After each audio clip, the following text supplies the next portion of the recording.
I put a spell on you, and now you're mine. You can't stop the things I do. I lie. It's been 300 years, right down to the day. Now the witch is back, and there's hell to pay. I put a spell on you, and now you're mine.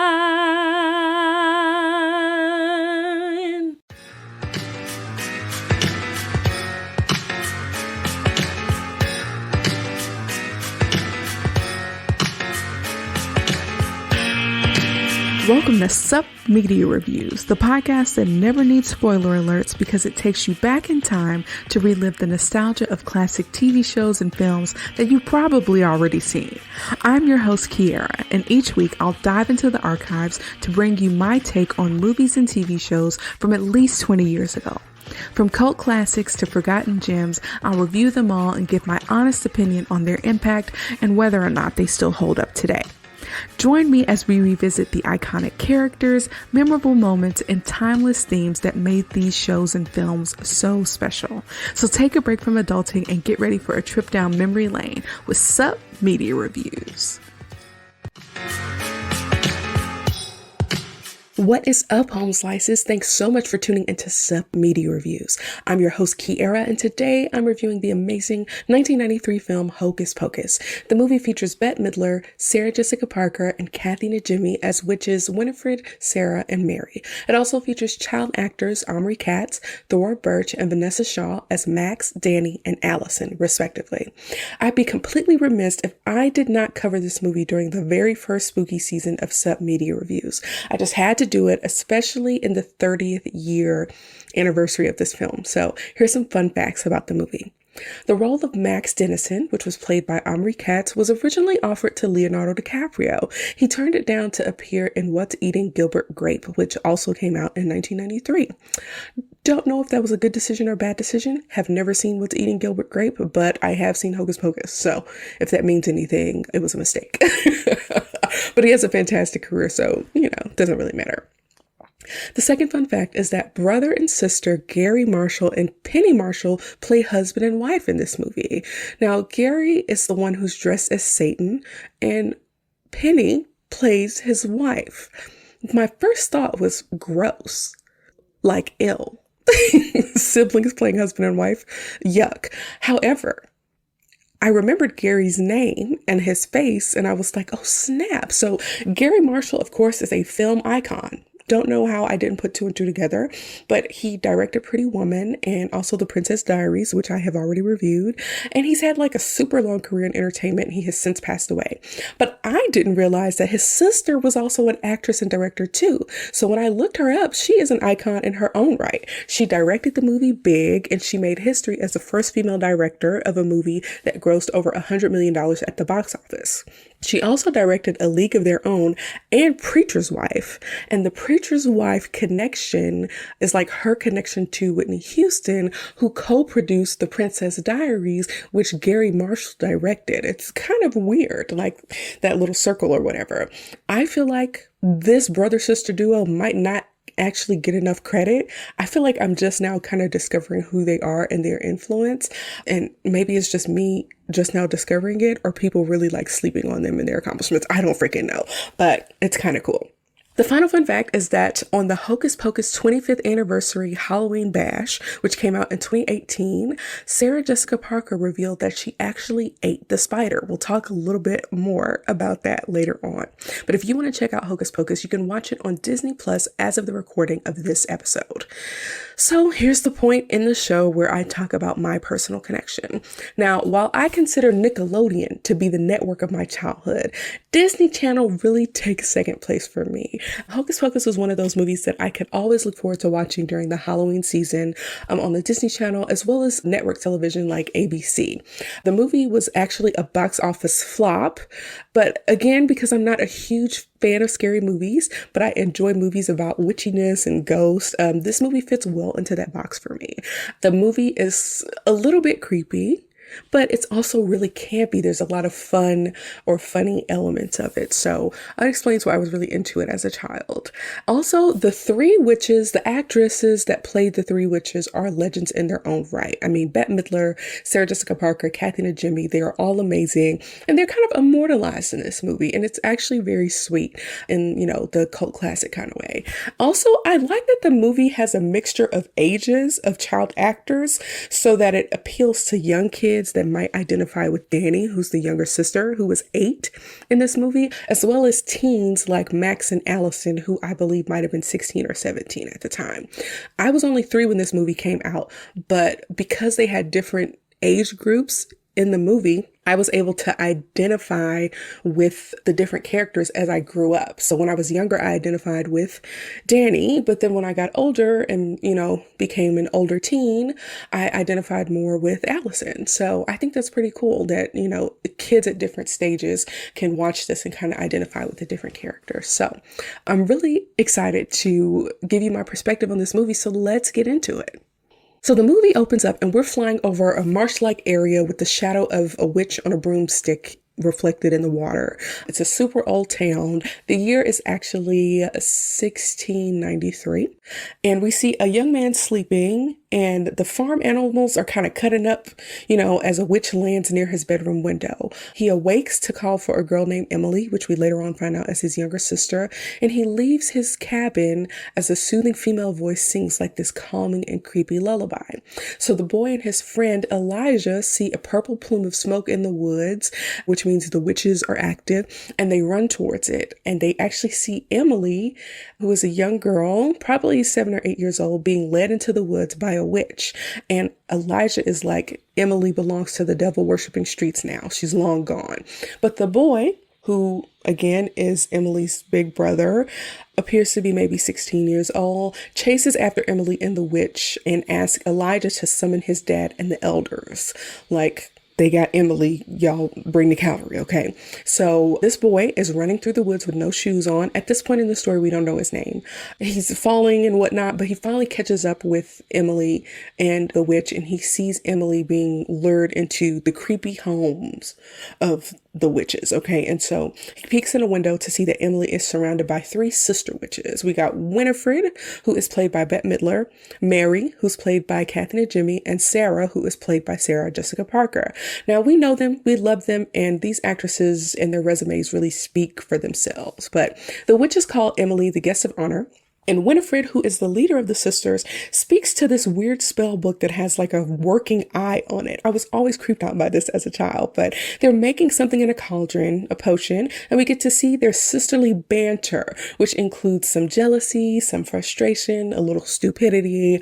At this point, I'm realizing that the witches actually look old with graying hair and movie makeup wrinkles. I didn't remember this detail from my childhood, but it actually makes sense. The witches are aging and they need to do something to restore some of their youth before they expire, okay?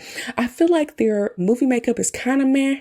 It's really just okay. But as the sisters are preparing the life spell from the creepy spell book, the boy, whose name we still don't know at this point, is sneaking into their home. And so he sneaks into the top floor of the home and he watches them from like the 2nd story loft area. And so Mary can smell a child in the room, but Winnie is like, girl, we already got a child here. Like, that's what you're smelling. So Winnifred stops Mary from following her instincts, but she does that a lot. As a woman with 4 sisters, I want to point out their kind of sisterly dynamic. Winnie and her 2 buck teeth are the leaders of the sisters. She's the knowledgeable, kind of serious one who tries to keep Mary and Sarah in line. She comes across as actually kind of resenting her role as the big sister. And I'm calling her the big sister because she's likely the firstborn. But I think she resents her sister while recognizing that she actually needs them. But I don't think she would ever really admit that. Mary, though, comes across as like the middle sister. She has some deference to Winnie. I mean, a lot of deference to Winnie, actually. And it's like a little tattletale if she thinks that she is being asked to contribute more than Sarah.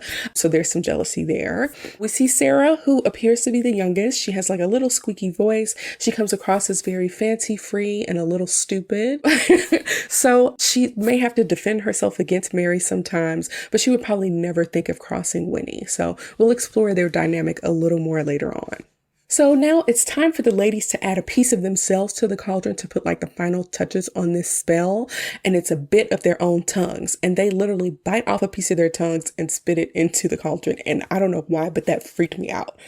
Biting my tongue is one of the most painful experiences. I would say it's probably up there with like hitting your funny bone for me. So biting a piece of my tongue off just sounds freaking awful, okay? But anyways, the potion boils up or something to signify that it actually worked. And we learned from Winnie that if Emily drinks the potion, Emily's life will become Winnie's.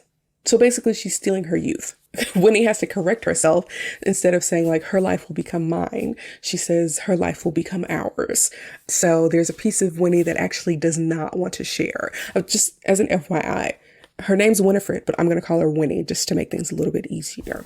So if Emily drinks the potion, they're going to steal her youth and regain their own youthful appearance. So right as they're about to get Emily to drink the potion, the boy jumps down from the second story loft and he's like, no. And so Mary and Sarah try to catch the boy, but he hits them with like the swinging cauldron and they fall over and actually all of the potion kind of spills out. And when the boy tries to get Emily, Winnie hits him with like some lightning magic from her witchy fingers and she knocks him out. Interestingly enough, the potion actually starts to work on Emily. And what's interesting is that I didn't really realize that she had drank any. It looks like he didn't stop them in time, which is very weird. That threw me off. The potion starts to work on Emily. And because the boy is kind of disposed right now after being struck by witchy lightning, he can't really help her. And so this weird kind of like white shadow forms around Emily, which kind of signifies that her youth is ready for consumption. And the sisters join hands to steal her youth, and they do it through this weird sucking motion. What's interesting is that later on, they kind of describe this as eating children when it's not really what they're doing. That's a really weird way to put it later on, but whatever.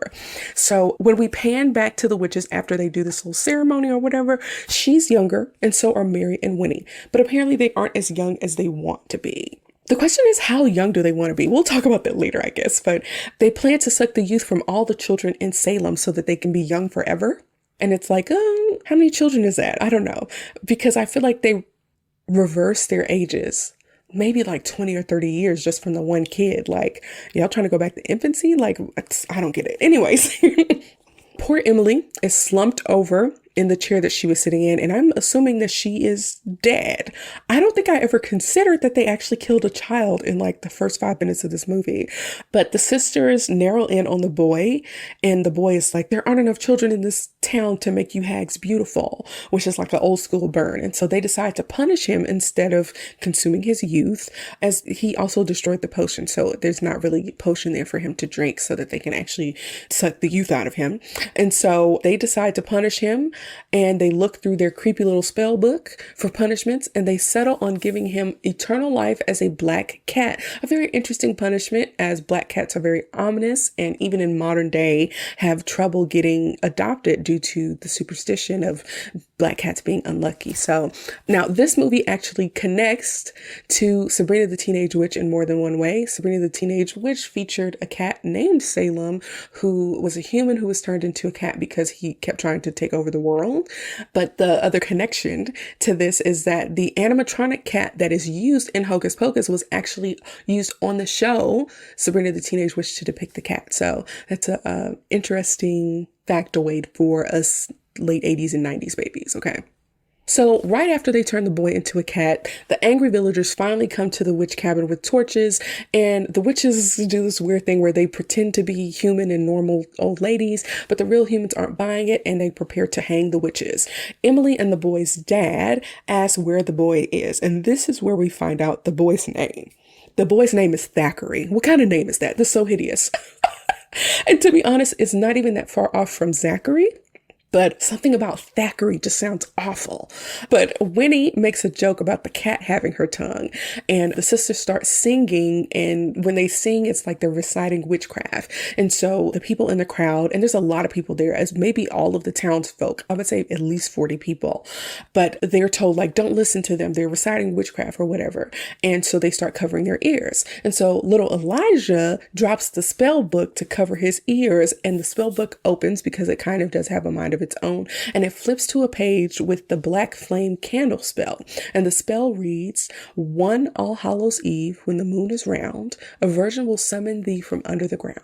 So Winnie realizes that the book is giving her a hint that she needs to do this spell. She says it aloud, and it's a way that they are going to be resurrected years and years later, right? On an All Hallows Eve on a full moon, and a virgin is going to summon them from the ground. So Winnie is like, "You guys are idiots. You gave me a way out," basically. And so she uses that to kind of taunt the Salem townsfolk, and they kick the barrels from underneath the witches and hang them. And again, as a child, I didn't realize we were witnessing a lynching, but this movie kind of glosses over the whole, like, we're killing children and we're lynching ladies. So we're going to slide right past this real quick. But based on a quick Google search, this took place in 1693 in colonial Massachusetts, where 200 people were accused of being witches, 30 were found guilty, and 19 were hanged, as well as 2 dogs. What the heck? They hanged dogs? Y'all, that's the craziest version of mass hysteria. It's so crazy. I feel like we talk about it and it's kind of funny to us, but people literally died over some BS. It really was BS. It's freaking crazy. And a lot of them, probably, I'll say a lot of them, I don't know how many were women. I would say probably most of them were women. It's freaking crazy. But now that Thackeray, who has turned into a black cat, approaches his father once the witches are hanged, his father turns him away and he's like, "Get out of here, you beast," or whatever. Nobody ever really knows what happens to Thackeray. So that sucks. But then we flip to modern day, and it's 300 years later in 1993. And a teacher is in a classroom of high school students. They appear to be about 16 years old, 17 maybe. And a teacher is telling the story of the Sanderson sisters. And she says that a black cat guards the house of the Sanderson sisters, which is still standing to this day. And it is trying to deter people from bringing the witches back to life. She weaves this kind of suspenseful tale, and she does a jump scare on one of the students. And they're really entertained. They're really engaged to be this old. A lot of times students are not as engaged as they get older. I don't even know what class it is. Maybe it's history, English, whatever. But the kids in the town seem to be really into the lore, right? But there is one kid in the class whose name is Max Dennison, played by Omri Katz, who expresses his disbelief in the Sanderson sister Hokum. The local teenagers boo him and they kind of tell him off or whatever. We find out that Max is from California, and he's being depicted as this kind of laid back non-believer, right? Like, he doesn't buy into this local legend. So the young lady who told him off, her name is Allison, and she's played by Vanessa Shaw. And Max kind of boldly gives her his number in front of the class. And I'm like, okay, son, okay. Later on, we'll ask where his boldness went. But anyways, school is out. It's Halloween, the kids are excited, and Max catches up with Allison to chat and flirt. Like I said, it is Halloween. He just moved there the previous week, and they talk more about how he doesn't believe in the tale of the Sanderson sisters. Allison obviously is a believer. She grew up in the town, but it's weird. She's not a believer in like this uncool or even sarcastic manner. She just kind of respects the lore, and I like that about the way she played her character. She comes across as knowledgeable about the town lore and really respectful of that. So at the end of their conversation, she hands him back a piece of paper as she walks away, and Max is disappointed to see that she gave him his own phone number back instead of giving her his, which is what he thought. And I was like, that's how you play a man that doesn't believe in what you believe in, okay? I really enjoyed that. Not interested, cuz. Okay. So Max rides his bike home over the river and through the woods, and he comes to like a stop in the cemetery where he comes across 2 bullies, okay? They're pretty stupid, and their names are Jay and Ernie, but Ernie wants to be called Ice, and he even has the word ice cut into his hair on the back of his head. Max kind of thinks that's funny and chuckles a little bit. But then they hit him up for cigarettes or money, and when he turns them down and insults them, they want his new cross trainers, which are a little bit cute. They have some purple in them, and that's my favorite color. But Max ends up getting his shoes taken, and he rides home on his bicycle in socks, which sounds really uncomfortable. But when he gets home, he kind of yells at his parents for making him move to Salem. It's literally all the way across the country, basically. And he's just really in a mood. And his mom noticed that he wasn't wearing any shoes, but his dad wrote it off as like a form of protest. And I'm like, what is it with these kids' movies making parents out to be heartless, uninvolved monsters? Now, if I came home with no shoes on, my mom would be on me like white on rice. We would be at the bully's house on our way to go over to get the shoes that she bought. Okay, you're not going to ask no questions about why your child has no shoes on? I don't freaking know. Girl. Anyways, Max goes to his room, which is actually huge. It has like this staircase leading up to like who knows where. Eventually we see that it's some type of, it almost looks like the top of a lighthouse or like a top of like a bell tower. I'm not 100% sure, but it's actually like a little cool element of his room. It's actually kind of neat. But we see that someone is watching him from his closet as he hugs his pillow and pretends that it's Allison. Hilarious. But suddenly his little sister Danny pops out and startles him. And so Danny is played by Thora Birch. And I was like, why does that name sound familiar? I actually have no idea why it sounds familiar, but the point is, because I thought it sounded familiar, I looked her up on Wikipedia and I wanted to see if I recognized any of her other work. I don't think I did, but I found out that she is actually the daughter of two pornographic actors, Carol Connors and Jack Birch, which I think is actually kind of interesting. Anyways, Danny has the reddest lips in history. I don't know if it's lipstick. Her lips are so freaking red. And I can't tell if it's her skin or if they put her in makeup. I don't even want to look it up because it's not necessarily important. But those are the reddest lips I've ever seen on such a young child. I think that's why it's such a stark contrast. If her lips were red and she was older, then whatever. But just as a child, your lips so red, girl, what's going on? Anyways, Danny is 8 years old and she says that Max needs to take her trick-or-treating. And Max is sulking. He's being a moody teenager who was moved across the country and all that kind of stuff. And Danny is making a lot of good arguments for why her big brother should take her trick-or-treating. Their parents are going to be at a party, so they can't take her. It's a full moon and people get crazy on a full moon. And they're in a new town and the girl could get lost. She needs her older big brother to go with her. And Danny ends up getting her way. She's dressed up as a witch while Max wears regular clothes with a hat and sunglasses and claims to be dressed as a rap singer. WTF is a rap singer? Is Drake a rap singer because he sings sometimes and raps? What even is that? Okay, y'all. Anyways, so Max and Danny go out trick-or-treating and they come across bullies Jay and Ice. Max tries to get Danny to avoid them and go somewhere else, but she doesn't listen and she heads straight for the bullies. The bullies try to charge her 10 candy bars to pass them, but she's not fazed. She's very bold. And when they threaten her, she says, "I've got my big brother with me," not realizing that her big brother Max just got punked by them like a few hours ago. So the bullies and their friends laugh at Max for trick-or-treating and dressing up as a little leaguer. And Danny's big mouth makes more trouble for Max, but it comes across as if she idolizes him and she kind of sees him as bigger than he is. She's not used to seeing him as like the butt of a joke. So Max gives the bullies all of his candy so that they can move on. So Max and Danny start to argue a little bit. Danny says, you should have got jumped like a man for defending me, basically. And Max blames her for embarrassing him in front of half the guys at school. So I think they both have kind of valid points. But he's like, "Girl, get this candy and get out of my life, okay?" And she's like, "I want to go home." And then she runs off. Max, of course, runs after her. But the funny part of this to me, and a part that I remember from my childhood, is that when she runs off, she runs into this pile of hay and starts crying on a pumpkin. It's so funny to me. I don't freaking know why. But Max apologizes to her and she forgives him like right away and they move on. And they go to this big house that obviously belongs to rich people. And they walk in and they find a cauldron full of candy and they go double fisted up getting candy. And because they're rich, it's not a one candy bar per person rule. But they're raiding this candy cauldron and actually the house belongs to Allison's family. She's dressed as like a fancy colonial woman. It's like a big dress. It's actually kind of cute. And Danny actually recognizes Allison's name from when Max was like hugging his pillow pretending it was Allison. Embarrassing.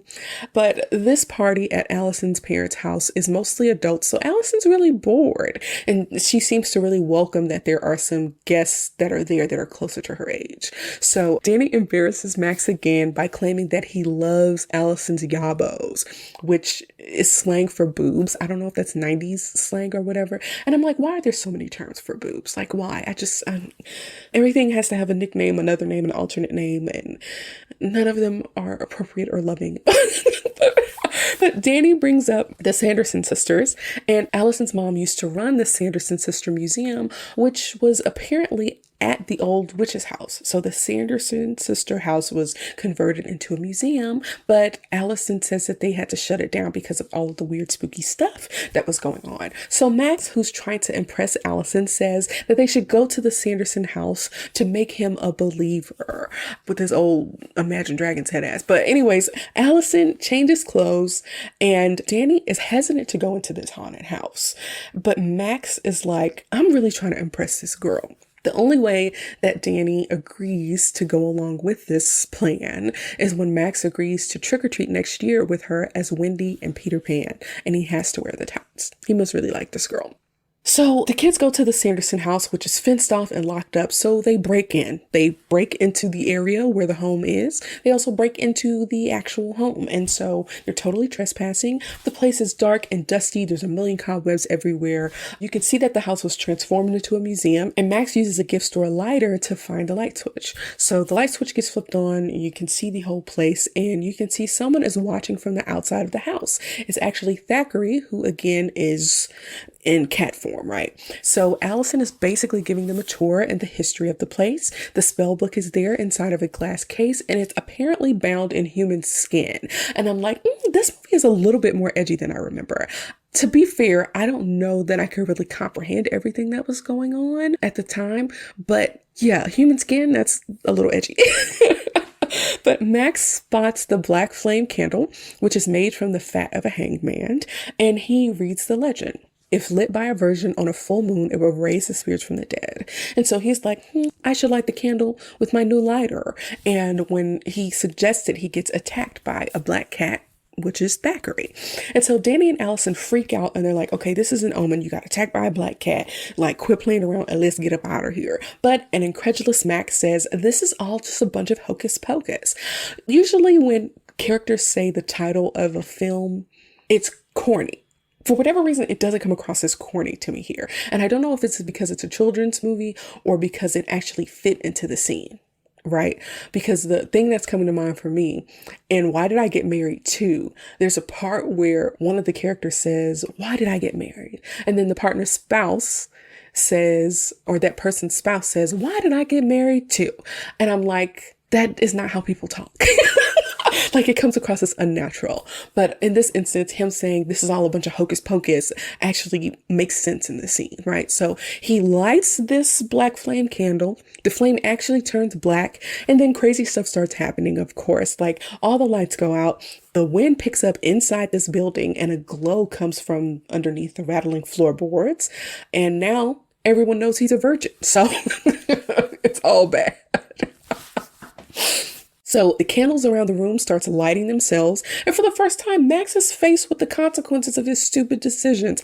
I don't understand why people don't respect local lore. You don't have to believe in this stuff to be respectful of what other people believe in. Like, in a previous episode, I reviewed Friday the 13th. And it's like, these people in this town, do you not respect them because it's a small town? Or, you know, respecting somebody's beliefs doesn't mean you have to hold them, or that you even have to say, like, you all are stupid for believing in this. You can just say, oh, you know, I don't buy into that. And that's like an easy way of saying, like, you all can have your beliefs and that's good for you. And then I'm gonna believe what I'm gonna believe. But I feel like he was really coming across as judgmental, and unfortunately he got shown up. It's all real, at least in this movie. So Winnie laughs and the doors open to reveal Winnie, Mary, and Sarah. They are back from the dead and they look the same as when they were hanged, and they're happy to be back in the land of the living. The children hide as soon as they see the witches, and the witches kind of wonder who lit the candle. But then Winnie sees her spell book, and Mary smells children.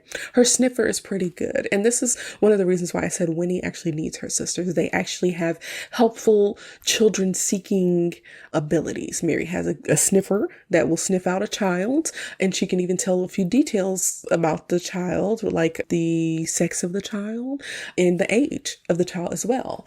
We also have the sister Sarah, whose, gift of song lures children, kind of puts them in a trance or whatever. So Winnie needs her sisters, okay, as annoying as they are. But the sisters manage to scare Danny from her hiding place, and they admire how well fed she is. And I was like, you know what? In 1693, there probably was some food insecurity and children weren't so chunky, okay? So not that Danny is chunky, but but they call her Shishka baby and dumpling. And again, this is the part where I feel like it's weird comparing this child to foods as if they eat the children, when I perceive them as sucking their life force, not necessarily consuming the child like old Hansel and Gretel, the witch from that story. So I think it's weird. They reference eating children multiple times when I feel like that's not what they're really doing. It's strange.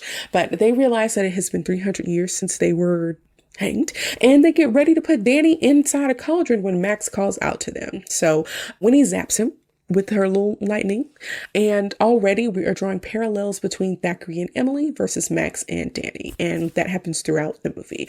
The witches are throwing Max around and dusting off their old magic skills, and while Sarah and Winnie are occupied with Max, Allison attacks Mary and hits her in the head with a frying pan. Danny jumps in and she rescues her brother by hitting Winnie and Sarah with her bag of candy, and Thackeray the cat attacks Winnie, and the kids, are trying to get away. But instead of leaving with the girls, Max climbs to the second story of the house turned museum and says a little speech about how he's Max the Great, and he uses a lighter to activate the sprinkler system, calling it the burning rain of death. So the witches freak out because they see the lighter, which is new technology. He calls himself Max the Great, and they believe that he has some type of mystical powers. So when they hear burning rain of death, they think that he's going to unleash some type of mystical attack.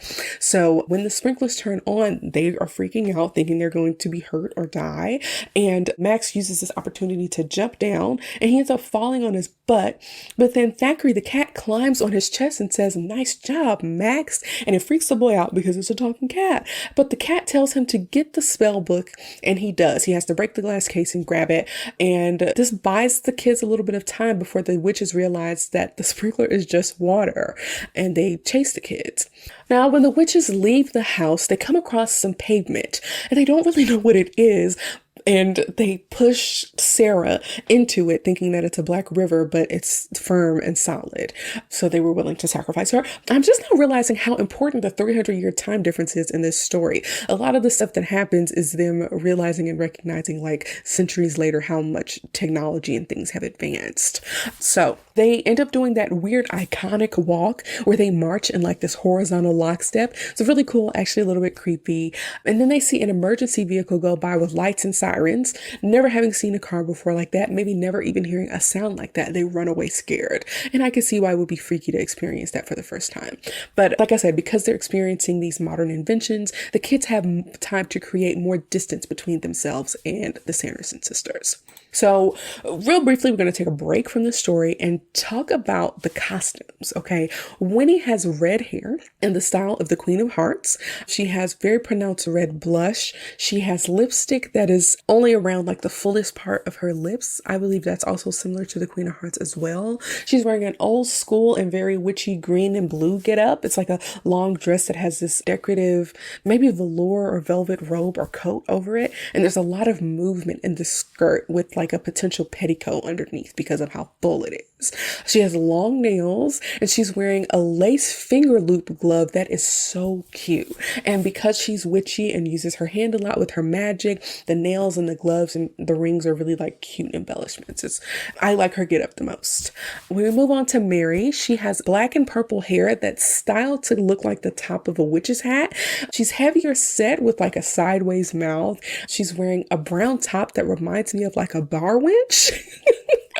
She has a long, dark patterned skirt, and something about her costume gives me a little bit of pirate vibes.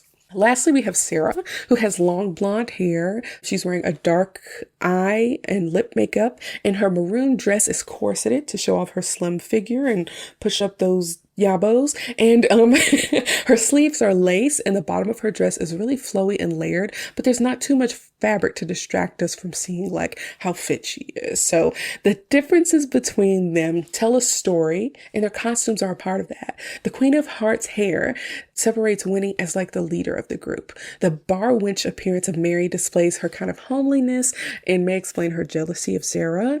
The lace and corset depict Sarah's seductive nature and help to explain her ability to lure children and men, essentially. So overall, I think their costumes are actually quite thoughtful and intentional, or I'm just overthinking stuff. So let's move on. So Thackeray the cat leads the children to a graveyard, calling it hallowed ground where witches can't go. The girls realize that the cartoon cat can talk. When Thackeray is talking, it is a CGI cat, and I don't like it, and it doesn't hold up that well, but I do think it is better than an animatronic cat. So that's something. Okay. So they follow Thackeray into this graveyard where he gives them a little history lesson of like the witches and what they're dealing with. Okay. He brings them to the grave of someone named Billy Butcherson. Billy was Winnie's boyfriend, but he was messing around with Winnie's sister, Sarah. So Winnie poisoned him and sewed his mouth shut. So yeah, she's vengeful. Allison realizes that the cat is actually Thackeray Binks and that the legends of him guarding the Sanderson house are true. So now we flip back to the sisters who are hiding outside their house. It turns out that the firemen are there because the sprinklers went off. And Winnie assumes that the firemen are witch hunters, which is interesting. But as the firemen leave, Winnie reveals that the black candle spell actually has a catch. The magic that brought them back only works on All Hallows Eve. So if they don't do what they need to do before the sun comes up, they turn into dust. So it turns out that the potion they brewed the night they were hanged was going to keep them alive and young forever if they could get enough children, I guess, to suck the youth from. But the recipe is in the book and the kids have the book. So at this point, Sarah Jessica Parker eats a spider that she found. Again, this was actually a real spider. And I'm like, girl, no roll is worth that. Okay. But I'm going to assume the spider was dead though. Like it was a real spider, but was it dead? I'm just going to assume it was dead so I can sleep tonight, okay? But the witches have to find the book, they have to brew the potion, and they have to suck the youth out of the children before the sunrise, okay? That is their mission for the duration of this film. Winnie asks her sisters if they understand the severity of what she's saying. She's like, if we don't complete this before sunrise, we will die. And neither of them does. Mary is just too busy complimenting Winnie's storytelling, and Sarah just was not listening. So this goes to show that Winnie really is the brains of the operation, which is funny because she's not always the smartest either. But we flip the scene back to Thackeray, who's in the graveyard telling the kids about how it's his fault that his sister is dead while he's sitting atop of her grave in his cat form. I kind of get why he feels guilty, but these witches are magic and have hundreds of years of experience on him, and he and his sister really didn't stand a chance, particularly in 1693, okay? So a thought just popped into my head. I'm curious to know if Emily and Thackeray were born in Europe and migrated to the Americas and settled in Salem, or if they were born in Salem, because that could be another connection about moving from one place to another. Interesting. Anyways, let's move on. That just literally popped into my head. Thackeray is basically waiting for the sweet release of death, but because he's cursed as immortal, he can't reunite his soul with his family. So he decided to use his immortality to guard the house every Halloween for 300 years. So the question is, what was he doing the other 364 days of the year? Was he hopping from house to house as a pet? Because I feel like that would be a sweet gig. If he was someone's pet cat that went missing every Halloween, he would be living it up, okay? But dumb Max tries to burn the spell book, but obviously it's protected by magic. And suddenly some witchy laughs are heard in the sky, and it's the three sisters flying in on brooms trying to retrieve the book. Winnie sees Thackeray and taunts him about his failure to save his sister and his eventual failure to save Max, Allison, and Danny. And so the kids grab the book and they run through the graveyard trying to avoid the witches who are on their brooms. And because they can't land on the hallowed ground, Winnie has to use a spell to awaken Billy Butcherson, her unfaithful lover, from the dead. And so the fake ground shakes. This effect is pretty bad where the ground is shaking. And Billy actually arises from his grave. And to be a 300-year-old corpse, he has a lot of hair and skin. But we're going to look past that, okay? He's a zombie. So the kids run off scared because they just witnessed someone dead come back to life. And Billy sees seems disappointed to see that he's dead. It's kind of funny. Billy actually is funny to me, but Sarah is happy to see him and kind of looks and winks at him, but Winnie just barks orders at Billy. So Thackeray leads the kids to this getaway spot. It's a little underground, and once again, Max stays behind like a dum-dum, and he knocks Billy's head off with a tree branch, but to Max's dumb surprise, Billy's body starts searching for his head. Max is getting on my nerves at this point, y'all. Lighting candles, knowing he a virgin, staying behind multiple times to try to be the savior when he's the one who messed up in the first place. He's just being annoying, okay? Max eventually catches up to the others, and they go underground into like a Salem crypt that connects to the sewer and up to the street so that they can escape without being caught by the witches. So when Billy finds his head, Winnie orders him to follow the kids, grab the book, and then go back and find the witches.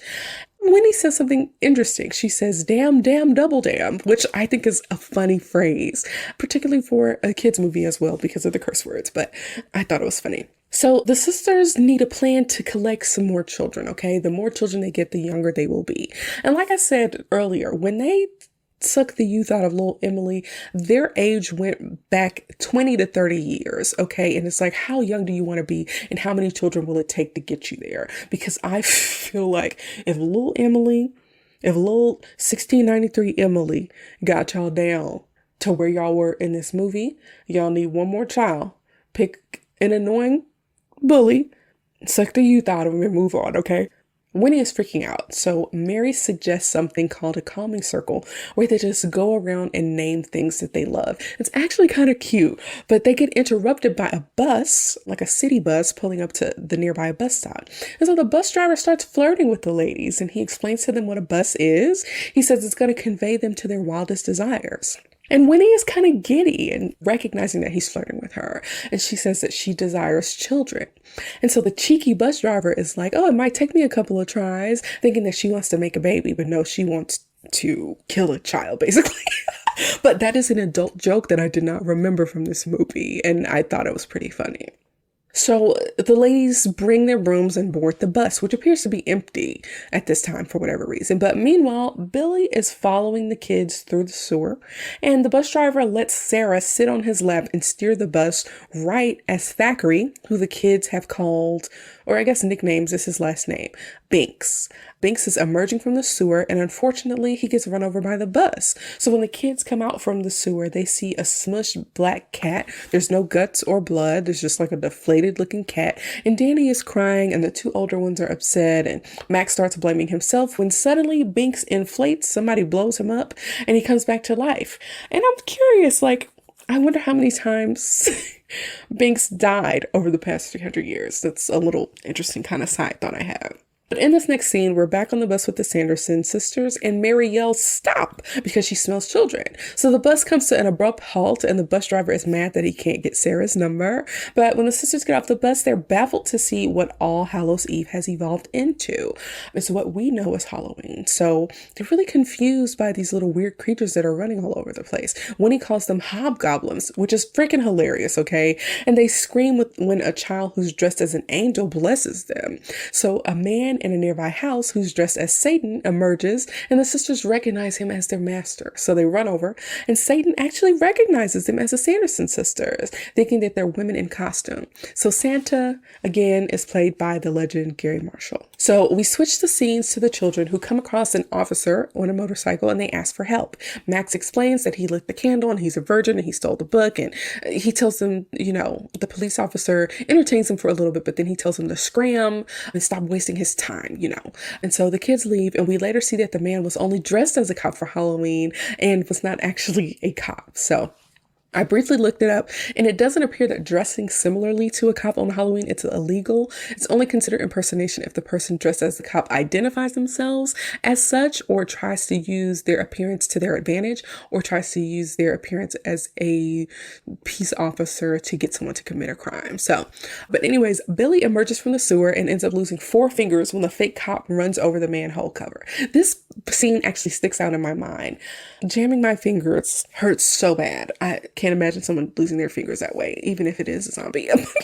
But anyways, The sisters are at Satan's house in this next scene, and Satan's wife is so uninterested in Halloween. Her husband has a lot of enthusiasm and spirit for the holiday. He's dressed as Satan, he's handing out candy, he invites the ladies into his house. His wife has flexi rods in her hair, she's in a robe, she's drinking, she's really over it. And so Satan's wife is played by Penny Marshall, who again is Gary Marshall's sister. So when the sisters are inside the house, the three little girls actually steal their brooms.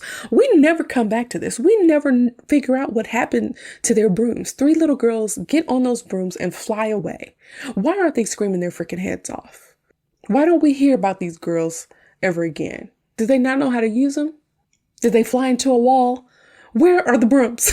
We never come back to it. But the brooms are stolen, and now the women have to get around without their brooms, okay?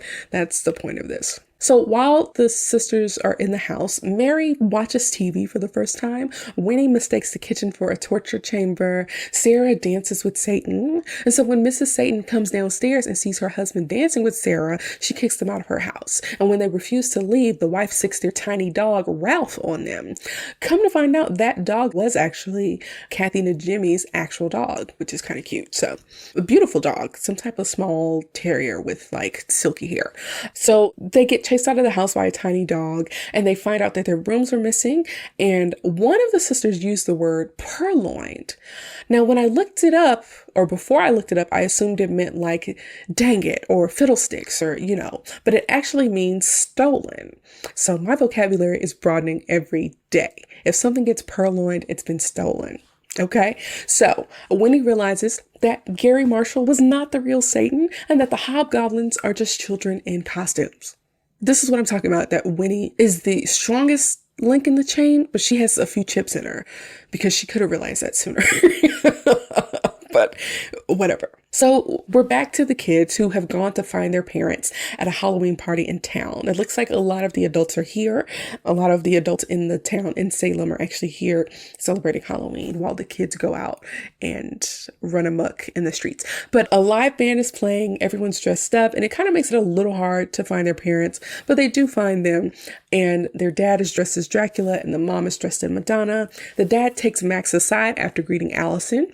And Danny meets up with the mom and gives an abbreviated version of events. And of course, it sounds unbelievable. Okay, so the sisters end up showing up at the party and they split up to find the kids and the book. So the two parents, their kids, and Allison are all kind of arguing, over the music because the kids aren't making sense. And then Danny spots the sisters. And so Winnie starts staring at the lead singer who changes songs to I Put a Spell on You right when they kind of, lock eyes. So I want to point out through the movie that Winnie keeps hitting her sisters for being stupid. She's done it a lot and it's abusive at this point, okay? But when Max spots the sisters, he runs onto the stage and interrupts the song to make an announcement. He points out that the Sanderson sisters are there and a spotlight lands on them and that they've come back to life to endanger your children. Okay, hide your kids, hide your wife. Instead of warning the crowd of adults, he does what Winnie calls a marvelous introduction, and the lighting changes and she begins to sing her version of I Put a Spell on You. So instead of being frightened, the crowd is actually delighted. And once again, Max has failed. Okay.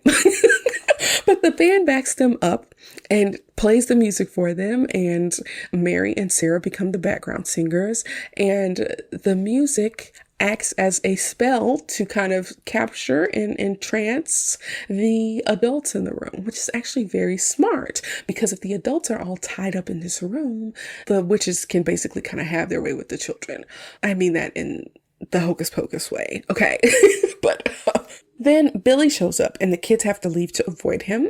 This is something that I did not realize as a child, that the song that they were singing was actually them putting a spell on them. The song literally says, I put a spell on you. I thought that they were just super into seeing the Sanderson sisters and were like really just like, yeah, we love them. This was a great performance. Let's dance. But no, they literally put a spell on them. And Winnie at the end of the performance tells them, dance until you die and play that funky music till you die. And then she laughs maniacally. And yes, she curses them to continue dancing until they die. So the kids are running away and they make it to an alley where Max kicks a trash can in anger. It's kind of funny. But the kids hide as the witches approach. But Mary can't smell the children over the smell of rotting seafood in the alley. So when Allison sees an old oven, she gets an idea. And so they head over to the high school, which the witches call a prison for children, to lure the witches. Max uses the PA system to taunt the witches. And when the witches come across Binks, they do that weird march thing again. And they are drawn into a large ceramics oven by a boombox playing a French language tape. So Danny and Allison trap them inside, and the witches presumably burn to death when they turn on this like kiln or oven that they use to, I don't know, is the word cure ceramics or like to get ceramics to harden. So yeah, we see a weird green plume of smoke leave the top of the school, and the kids are celebrating because they think they've won. They burn the witches alive. Whoop-de-frickin' do. So when the kids are celebrating, Max tells Binks to stop blaming himself for Emily's death. And Binks tells Max, you need to appreciate your sister while she's still around. And so Binks almost kind of leaves thinking that everything is over when they kind of decide to adopt him into the family. Fun fact, when the kids are celebrating, because ding dong, the witches are dead, they're dancing in front of a fountain, and that fountain is the same one from Friends, the TV show. It's actually located on a Warner Brothers set and not in New York. So, fun little fact. But when the kids get home, they realize their mom and dad haven't made it back yet, and then we see how dirty the kids are. It makes sense that they would be dirty after the kind of things that they went through. They were in the graveyard, they were in the sewer, they were in the nasty little alley, but with the lights on in the house, they look extra dirty. So we flash to the parents who are actually still dancing at the party because they've been cursed to keep dancing until they die. And so the kids clean themselves up a bit, and Danny tells Binks that she's going to turn him into a fat, contented house cat. And so Allison and Max snuggle up a little bit. They're becoming a couple, and all the kids kind of fall asleep thinking that they have beat the Sanderson sisters. In the next scene, we switch back to the high school, and the plume of smoke goes back into the school, and the witches emerge from the oven. They cough, their hair is a little unkempt, their clothes probably smell awful, but they are very alive and kicking, and I don't see any burns or anything on them. So we switch scenes, and we see bullies Jay and Ice, who have done tons of Halloween mayhem throughout the night, including TPing a house. So it's 3 a.m. in the morning, and they are bored when the witches approach them. Mary smells Max because Ice is wearing the shoes that he stole off of him. So Jay calls the sisters ugly chicks, so the witches capture the boys and put them in cages that are hanging from the ceiling in the Sanderson house. They only have a few hours until sunrise, so they resort to trying to make the potion from memory. They do this silly scene where they try to remember the ingredients, and Sarah actually says the right ingredient, but the other sisters won't listen to her. But when Winnie realizes she needs the book, she starts panicking. So Winnie calls out to the book so that it can make itself known. And so the eye on the book that is in Max's house opens. It's freaky. It's a freaky looking book, y'all. But anyways, it opens as Allison and Max wake up, and then the eye closes. And so now it's 5 a.m. and Allison's going to be in trouble with her folks. So she's getting ready to head home. But while she's like putting on her jacket, she's like, I pity poor Binks because he's still cursed. He's never going to die. He's going to be here forever. And they never assume that he's still cursed because the witches are still alive. Okay. But Allison's stupid self, this is the first time Allison did something dumb. Okay. She suggests that they use the spell book to try to uncurse Binks to pay him back for showing them the ropes and saving their behinds multiple times. So Max reminds Allison that Binks told him not to read the book, but Allison thinks the witches are dead. What could it hurt? Okay. Nothing bad ever came from reading a book, like old girl said in The Mummy. But this time, Allison is just a big dum-dum, okay? It was her turn. Max had been messing up the whole night.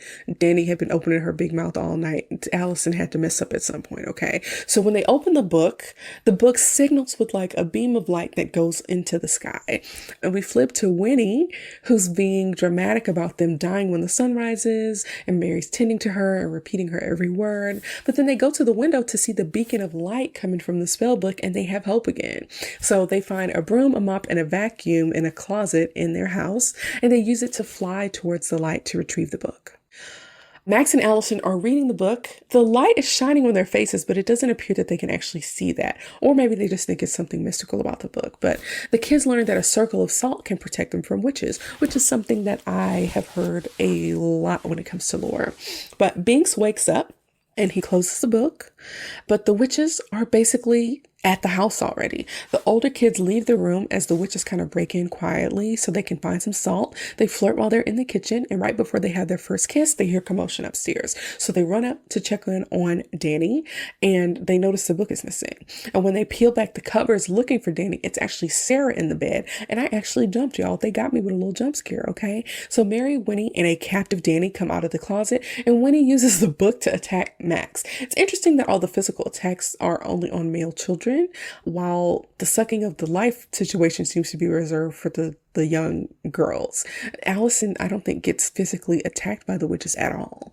That's very interesting. But Allison pours a circle of salt around herself and keeps her and Max protected from the witches. And so Winnie calls her a clever little white witch, which I thought was hilarious. But the scene actually reminds me of The Skeleton Key. That was a horror movie that I watched with family and that I could kind of stomach. I saw it once. I actually really liked it, but I have not watched it again. I don't know if I can make it through it. But the actress who plays Allison reminds me a lot of Hilary Swank. I low-key thought it was Hilary Swank, but no, it's not. Her name's Vanessa Shaw.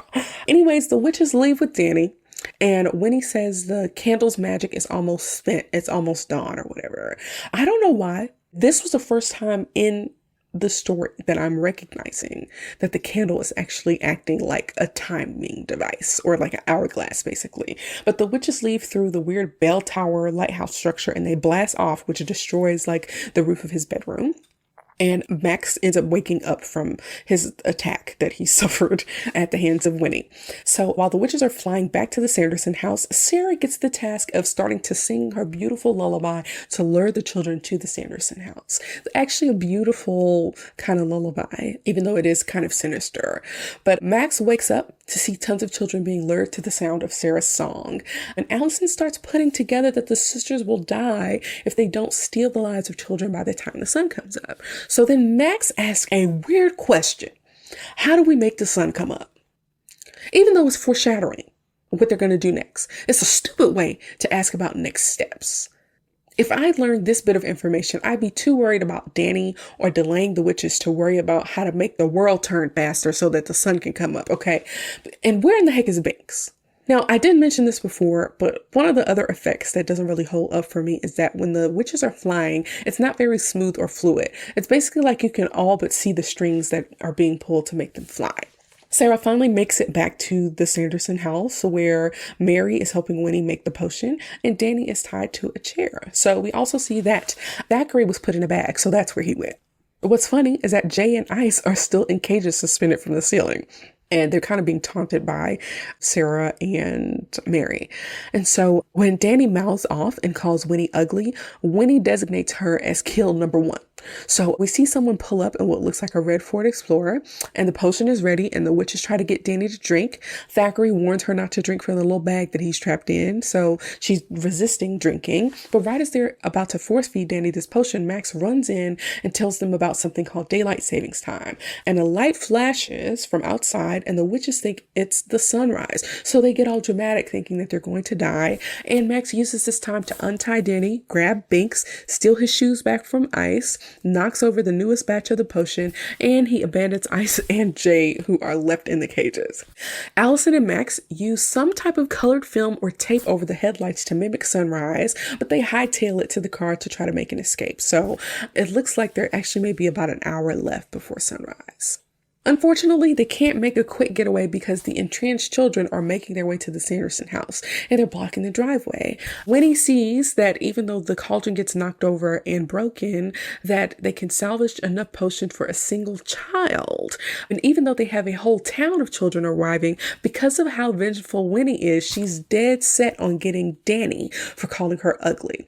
This is the first time I'm realizing that a key character trait and flaw for Winnie is insecurity about her looks. Now, the whole mission of them doing this type of spell or ceremony is that it's about youth and beauty, which makes you think that it's about vanity, but really it's about her insecurity. I find that actually pretty interesting.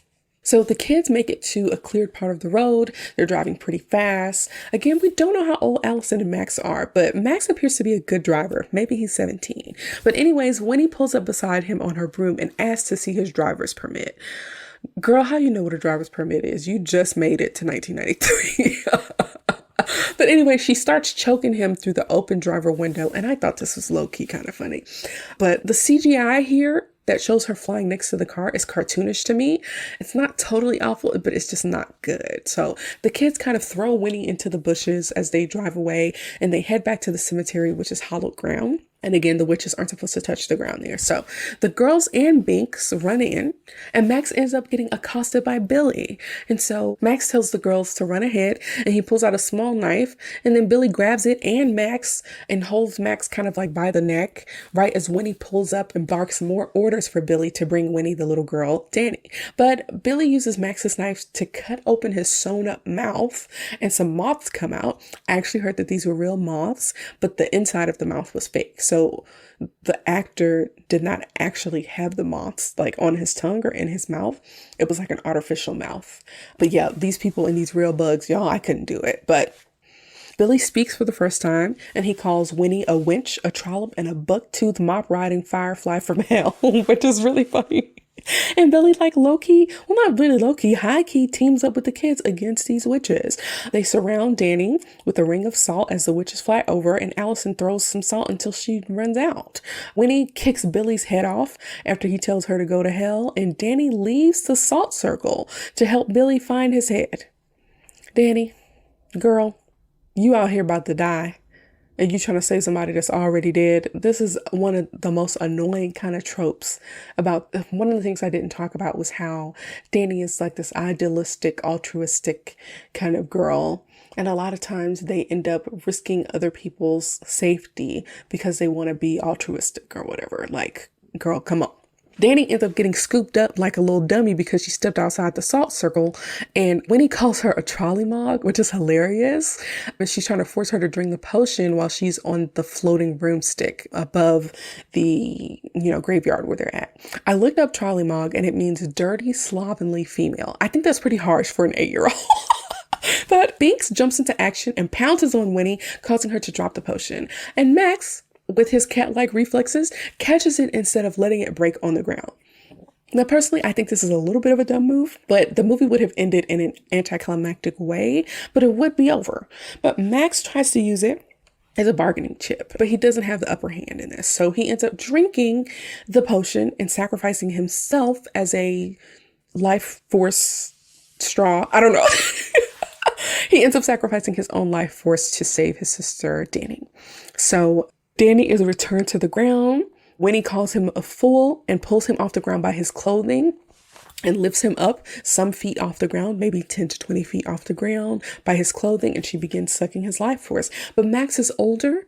He's not easily entranced. Max is fighting back, and he's really making it hard for her to complete this task. He ends up almost falling from the sky a couple of times. When Winnie asked Mary to come help her, Danny, Max, and Billy pull the vacuum cord of the vacuum that she's riding, and they get caught in this tug of war between like them pulling on the cord and Sarah pulling on Mary as well. So the kids and Billy release the cord, launching Mary and Sarah upward. And at this point, the sun's starting to come up. So while Winnie's a little bit distracted, Max knocks her off the broom, and Winnie, or a dummy dressed as Winnie, lands face first onto hallowed ground, and literally nothing happens to her. What is all this hullabaloo about this being hallowed ground and they can't touch it? She touched it and was just fine. Was it a superstition? Was it a lie? I'm thinking the way she fell, she came across as like the Wicked Witch of the West, whichever witch it was, whose little feet curled up under that house. But no, she was perfectly fine. Nothing happened to her on hollow ground, okay? Anyways, Winnie goes over to Max, lifts him up by his shirt, and continues to suck the life force from him until she realizes she's sizzling and slowly turning into stone from basically foot all the way up to the top of her head. She calls for her book right before she fully turns into this stone statue, and Max has to rip his shirt from her stony grip. Now, Sarah and Mary end up turning to dust on their brooms, and they kind of have these weird reaction. Sarah leaves with open arms and is just kind of accepting of her fate. And Mary is like, uh-oh, like, ew, like, this sucks. But Winnie's stone figure ends up exploding into dust, and a very hurt Binks meows and dies, which is quite interesting. So everyone basically is relieved, right? The kids survive, the witches are dead, the legend is over, whoop-de-whoop. Billy goes back into his grave. They say thank you. and he takes another dirt nap. Okay, part 2. They find Binks, and he is dead on top of his sister's gravesite. And Danny is trying to wake Binks up, and she's crying over his dead body. Now, this is the part. I understand that you came to love this cat and you have a very open heart and blah, blah, blah, blah. Okay. You reminded him of his sister, whatever. You grew attached to him. It's an animal. Children do that. However, if I saw my sister laying on a dead cat, I would get her off of him immediately.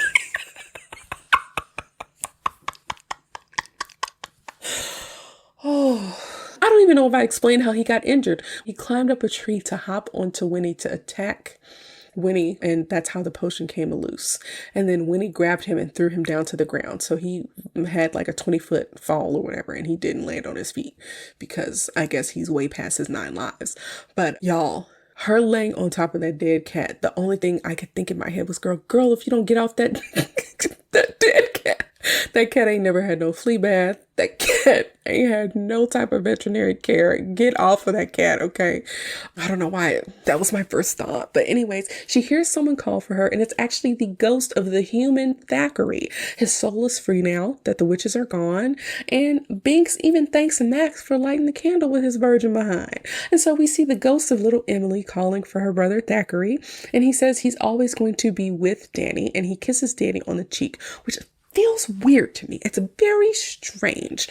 I understand that Thackeray had an attachment to Danny because she probably reminded him a lot of Emily, but something about that interaction came across as weird. I don't know if I would let a ghost kiss my sister, just FYI. But anyways, Thackeray and Emily's little CGI transparent ghost bodies walk off into the sunrise. They have a little cute brother-sister conversation. It's cute, okay. Come to find out, the person who played Thackeray as a human and the person who voiced Thackeray as a cat are 2 different people. Very interesting. But as the credits roll, it's the end of the movie, the adults from the party are released from the spell and they end up heading home. Y'all, they literally dance until the sun rose the next day. They were going to keep dancing till they literally died. They're worn out. Okay, Jay and Ice are still locked in the cages in the Sanderson house, and the eye on the book opens to kind of suggest that the story isn't over. And as the credits roll, Winnie sings "I Put a Spell on You" one more time. Well, that's the end of the movie, y'all. At the end of every review, we ask if the movie is worth a rewatch and if it holds up today. The answer for me is yes and yes. Even though this movie didn't perform super well at the box office back in 1993 when it came out, it's developed a cult following and I am on board, okay? We have 3 silly witches played by amazing actresses. They prey on children. They have interesting personalities and sibling dynamics. They cast interesting spells. They have a wide range of emotions. We see them happy, sad, vengeful, hurt, disappointed. We see their brilliance and we see their stupidity. And speaking of stupidity, we have the 3 children. We have a young man who's struggling to fit in a new town with a little sister who idolizes and embarrasses him. We see the pretty local girl who's smart and resourceful and warms up to the young man. We have Binks, the cursed cat who did a great job for 300 years and won his own freedom through redeeming himself. We see Billy, a man who died a horrible death for cheating but ended up redeeming himself too. This story is about redemption.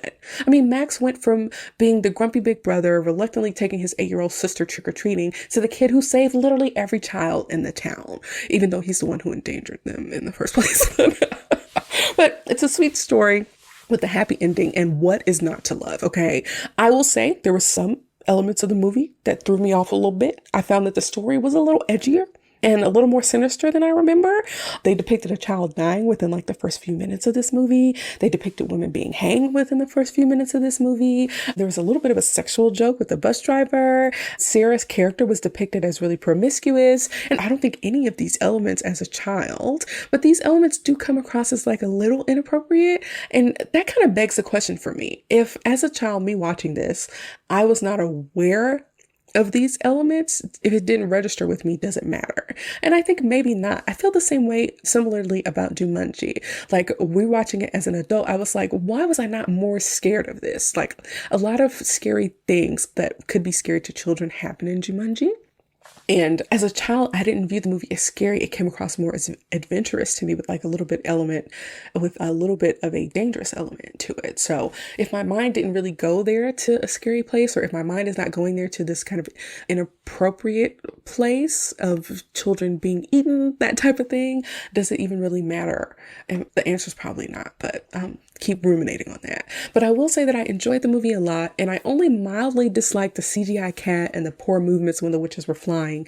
Some of the effects didn't age really well, but it was 1993, and I don't really mind that. I also found it strange that the ghost of Binks kissed Danny before he left, but overall, it's a classic, and it's a must-watch every October. So let's talk about what the critics have to say. The critics over at Rotten Tomatoes rated Hocus Pocus a freaking 40, while the audience gave it 71%. 40% is ridiculous, y'all. It's ridiculous, and I reject it. Okay, 71% is good, but I would probably give it an 80%. It's iconic. I watch it almost every year, and the nostalgia I feel while watching it is worth the extra points. It reminds me a lot of my childhood, and that's worth something. And that's what Sup Media Reviews is all about. It's not just about what the critics say, the cinematography, the storyline, the plot. It's about how it makes you feel. And so for me, that's why I would give it like an 80%. But that's all, Home Slices. Thanks so much for listening to my review of Hocus Pocus here at Sup Media Reviews. Share your thoughts with us on social media, YouTube, Instagram, and Facebook. And tell us, did you rewatch the movie recently? Does it still hold up for you? We want to hear from you. So make sure you respond in those comments. Join us next week when I review the 1996 slasher Scream with a special guest. You don't want to miss it. Peace out. Thanks for listening to Sup Media Reviews. I hope you enjoyed our trip down memory lane just as much as I did. If you have any suggestions for movies or TV shows you'd like me to review next, or if you just want to share your thoughts on today's episode, you can find us on Instagram, Facebook, YouTube, and Pinterest at Sup Media Reviews, and on supmediareviews.com. Don't forget to subscribe to the podcast so you never miss an episode. And if you have a moment, please leave a review on your favorite podcast platform. Your feedback helps me improve the show and spread the word to new listeners. So until next time, peace out, Home Slices.